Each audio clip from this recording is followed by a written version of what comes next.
Hey babies, what are you passionate about? What is it in you that you really just feel that needs to be emoted?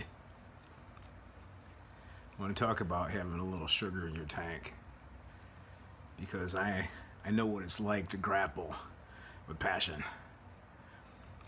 And I've had a few diversions and some unorthodox encounters with Jesus Christ that I just can't keep under a bushel. This little light of mine, I'm gonna let it shine. Don't be hiding. Don't be putting things under the wraps. Don't put your lampstand under a bed. You might burn it down. I was a troubled child. I had some angst. I had some conflicts in my emotions. I know what it's like to wander around for years as a zombie. Shut down, passive aggressive, sedated. And I didn't like it. I didn't like it a little bit. And that's no place that God wants any of us, yet so many of us settle for that towing the line of religion so that those things that are in you aren't trusted, let alone allowed to emote. But there's some liberty. Jesus said, know the truth will set you free. So let me talk to you about emoting. Let me talk to you about owning your passion. Let me talk to you about a little bit of sugar I've got in my tank. You know, as conflicted as a child as I was, there was some brushes that I had with people that were in my childhood, and I didn't like some people, and I literally put sugar in somebody's tank. I mean, that wasn't nice. I feel really bad about that. And you know what sugar in a tank does? I don't know exactly what it does. It gunks things up and cars don't run. You're not able to function correctly if you got a little sugar in the tank. Things aren't able to function correctly.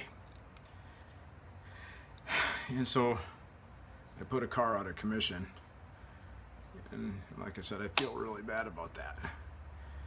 And truth be told, the conflicts and the passion and the things that were in me as a kid had a lot to do with the sugar that I had in my own tank, things that were in me that were preventing me from fully functioning.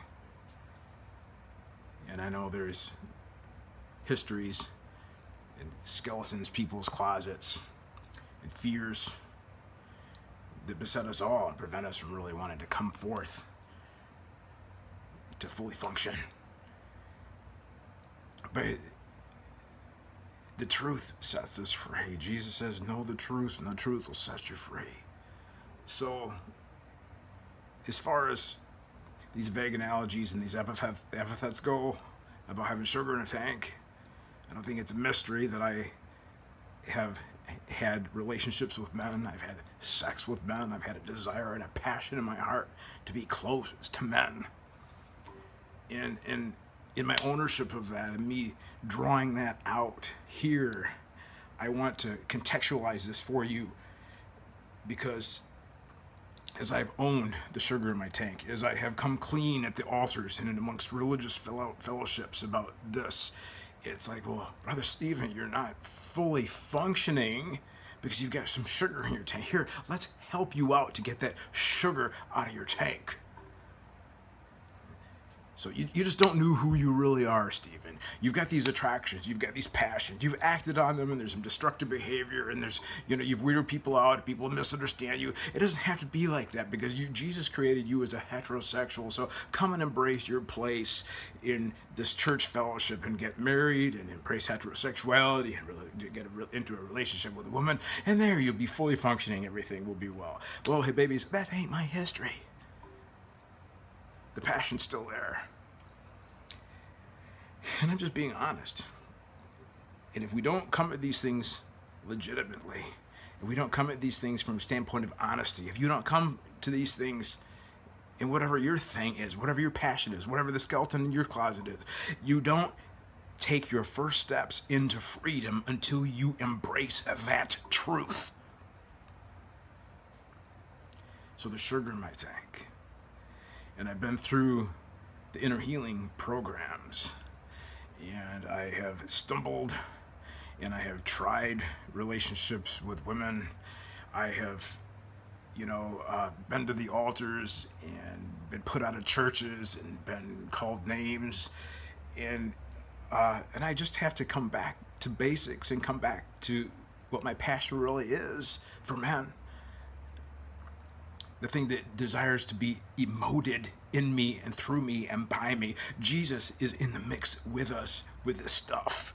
And this thing that I'm dealing with may not be your thing, but the thing that is unspeakable, the thing that needs to be emoted, that fully functioning posture, that thing that's in you has prevented from emoting or manifesting. Jesus is in it to win it with you, and he wants to grapple at that place that you can't even face.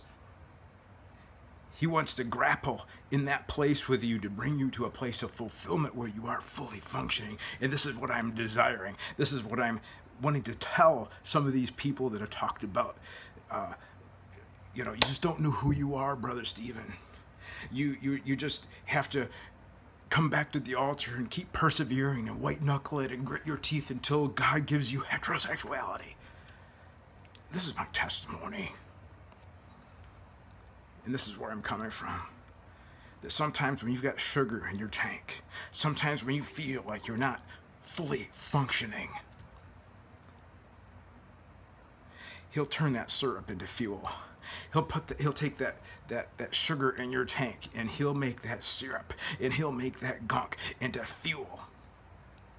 And he will stoke that passion. And listen, I am not making a justification for stupid behaviors. I'm not a 13-year-old girl looking out to be smitten and be carried away like on a stallion, white charger, knight in shining armor. I mean, I've got a desire for men, but I've seen Jesus. I've seen the bridegroom. He's my brother lover, and he's the one that sweeps me away. And he's the one that grapples with these passions, and he's the one that directs and gives me liberty to emote them and meets me at that base level where there is passion, and it's a heck of a lot more freeing. The uncertainty and the fear that you face when you grapple with your passions is a whole lot more preferable than the zombie state of emotional shutdown. So babies, I just want to invite you into fellowship with myself. I want to invite you into fellowship. I want to invite you that we may have fellowship in the truth, because the truth will set us free.